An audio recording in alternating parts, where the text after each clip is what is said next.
नमस्कार, police star न्यूजमध्ये आपलं सर्वांचं स्वागत। धाराशिव जिल्ह्यातील उमरगा तालुक्यामध्ये औराद येथील अंगणवाडी क्रमांक 303 मधील मदतनीस श्रीमती राजाबाई तानाजी गायकवाड यांना सेविका पदावर देण्यात आलेली पदोन्नती सध्या वादाच्या भोवऱ्यात सापडली आहे। संबंधित सेविकेविरोधात गंभीर स्वरूपाच्या तक्रारी, कामकाजाबाबत नकारात्मक नोंदी तसेच उमरगा पोलीस ठाण्यात मारहाण व इतर स्वरूपाचे गुन्हे दाखल असतानाही नियम डावलून पदोन्नती देण्यात आल्याचा आरोप एका पालकाने केला आहे। या पालकाने थेट जिल्हा परिषदेचे मुख्य कार्यकारी अधिकारी तसेच महिला व बाल विकास विभागाकडे लेखी तक्रार दाखल केली आहे।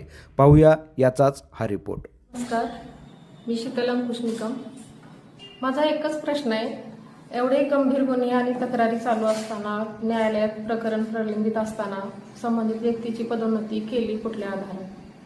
माझा मुलगा अंगणवाडीमध्ये शिकत असताना त्याच्या सुरक्षिततेचा, भवितव्याचा प्रश्न आहे। ज्या अंगणवाडीमध्ये माझा मुलगा शिक्षण घेतोय, संबंधित व्यक्तीची त्याच अंगणवाडीमध्ये निवड करण्यात आलेली आहे। त्यामुळे त्याच्या सुरक्षिततेचा, त्याच्या भवितव्याचा प्रश्न आहे ना। मी फक्त शासन निर्णयानुसार चौकशी व्हावी आणि योग्य ती कारवाई व्हावी। जर दोषी असतील तरच त्यांच्यावर कारवाई करावी, एवढीच माझी अपेक्षा आहे, एवढीच मी मागणी केलेली।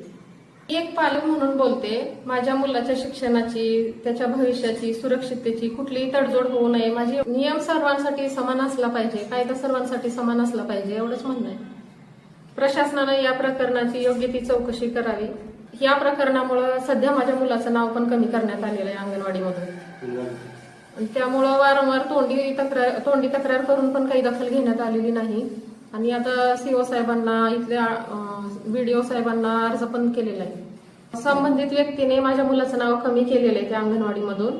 मग शासनाचा असा हेतू आहे का माझा मुलगा घरी बसावा, शिक्षणापासून वंचित असावा म्हणून? सध्या माझा मुलगा घरी बसून आहे, कुठल्याही शाळेत नाही। आणि CDPO कडे विचारणा केली असता त्यांचं म्हणणं आहे की तुम्ही तुमच्या मुलाला इंग्लिश मीडियम मध्ये पाठवा।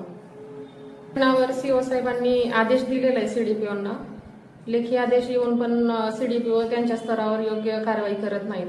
त्यामुळे ते संबंधित व्यक्तीसोबत त्यांचे आर्थिक व्यवहार आहेत, त्याच्यामुळे त्यांनी कुठल्याच प्रकरणाची चौकशी करत नाहीत आणि खालच्या व्यक्तीला सीओ साहेबांचा आदेशही काढत नाहीत। माझं नाव आहे अण्णासाहेब पवार। संभाजी ब्रिगेडच्या माध्यमातून सर्वसामान्यांच्या, कष्टकऱ्याच्या, शेतकऱ्याच्या कुटुंबातले लोकांसाठी आम्ही लढत असतो। जो कोणावरही अन्याय होत असेल तर तिथं 100% आम्ही ठामपणे उभा राहण्याचा प्रयत्न करत असतो आणि त्या व्यक्तींना न्याय देण्याचं काम करत असतो।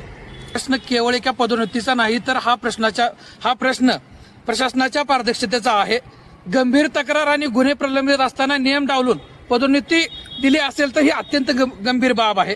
आणि अंगणवाडी म्हणजे हे लहान मुलाचं भविष्य आहे आणि ही व्यवस्था प्रशासनाने या प्रकरणाची निष्पक्ष चौकशी करून ते दोषी असतील तर त्यांच्यावर तत्काळ कारवाई केली पाहिजे।